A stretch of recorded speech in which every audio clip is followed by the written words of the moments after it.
Сіз координаталық түзудің не екенін білесіз. Координаталық түзудегі белгілі бір нүкте белгілі бір санға сәйкес келеді. Координаталық түзудегі әрбір нүкте санмен немесе координатамен белгіленуі мүмкін. Кез келген нүктенің жазықтықта орналасуы да сандармен сипатталады. Өзара перпендикуляр екі координаталық түзу сызайық. Координаталары 0-де 0 болатын нүктеде қиылысу нүктесін О деп белгілейік.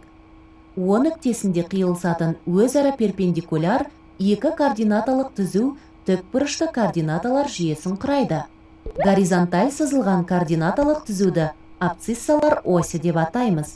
Және абсциссалар осіндегі нүктенің координатасын x әрпімен белгілейміз. Вертикаль сызылған координаталық түзуді ординаталар осі деп атаймыз. Және ординаталар осіндегі нүктенің координатасын y әрпімен белгілейміз. Осьтер қиылысатын нүкте координаталар басы деп аталады. Координата жазықтығында орналасқан кез келген нүкте 2, x және y координатасымен сипатталады.